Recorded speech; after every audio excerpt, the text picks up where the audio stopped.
देश की राजधानी दिल्ली का बिग बॉस कौन है, मुख्यमंत्री या फिर उपराज्यपाल? इस सवाल का जवाब आज सुप्रीम कोर्ट ने दे दिया है। ट्रांसफर पोस्टिंग का अधिकार किसके पास होगा, सुप्रीम कोर्ट ने किसे कितना अधिकार दिया, ये डिटेल में समझते हैं हमारे इस खास रिपोर्ट के जरिए।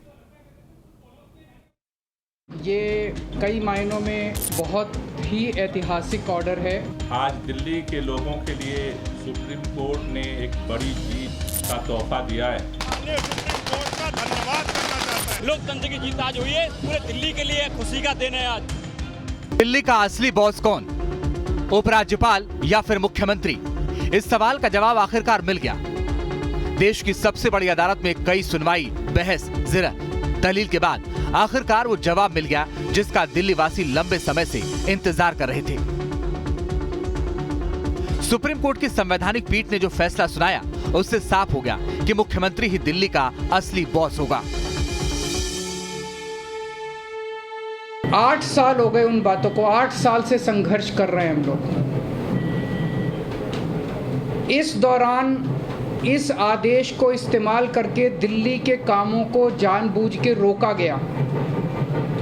हम दिल्ली में स्कूल अच्छे करना चाहते थे तो वो जानबूझ के ऐसा एजुकेशन सेक्रेटरी बिठाएंगे जो कि काम ना करे। दिल्ली में सिविल सर्विसेज पर जिसका कंट्रोल होगा, अधिकारियों के ट्रांसफर पोस्टिंग पर किसका अधिकार होगा, इसे लेकर सीएम अरविंद केजरीवाल और उपराज्यपाल के बीच लंबे समय से रसाकशी चली आ रही थी।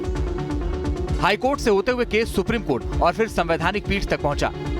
चीफ जस्टिस डीवाई चंद्रचूड़ की अगुवाई वाली 5 जजों की संवैधानिक पीठ ने जो फैसला सुनाया उससे 3 बड़ी बातें निकलती हैं और इन्हीं 3 बातों से ये जवाब भी मिल जाता है कि दिल्ली का असली बॉस कौन है।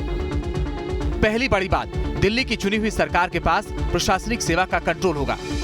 दूसरी बड़ी बात, अधिकारियों की ट्रांसफर पोस्टिंग का अधिकार दिल्ली सरकार के पास होगा। तीसरी बड़ी बात, दिल्ली के उपराज्यपाल को चुनी हुई सरकार की सलाह माननी होगी। सुप्रीम कोर्ट से फैसला आया तो आम आदमी पार्टी और दिल्ली सरकार के खेमे में खुशी की लहर दौड़ गई। आम आदमी पार्टी में जश्न का माहौल है। आप देख सकते हैं यहाँ पटाखे जल रहे हैं, यहाँ मिठाइयाँ बांटी जा रही हैं और आप तस्वीरों के माध्यम से देखिए क्या इतना जश्न मना रहे हैं आप। देखिए, आज कोर्ट का धन्यवाद करना चाहता है। आज इस ऐतिहासिक दिन पर पूरी दिल्ली को बधाई देना चाहता है। दिल्ली के 3 मंत्री सामने आए और प्रेस कॉन्फ्रेंस कर फैसले को बड़ी जीत बताया।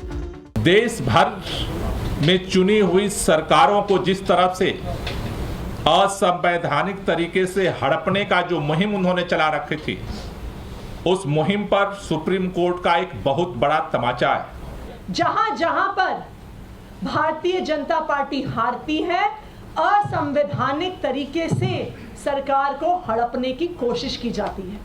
बेंच के अंदर जो 5 न्यायाधीश हैं, उन 5 न्यायाधीशों का हम लोग दिल्ली की जनता की तरफ से धन्यवाद करेंगे। मुझे लगता है आज दिल्ली की जनता सुप्रीम कोर्ट के आगे नतमस्तक है और ये जो हक दिल्ली की जनता का केंद्र ने छीना था, वो हक आज वापस मिला है। ये कई मायनों में बहुत ही ऐतिहासिक ऑर्डर है। दिल्ली के लोगों की बहुत बड़ी जीत है। दिल्ली के लोगों के साथ जो अभी तक अन्याय होता आया, उनके साथ माननीय सुप्रीम कोर्ट ने न्याय किया है।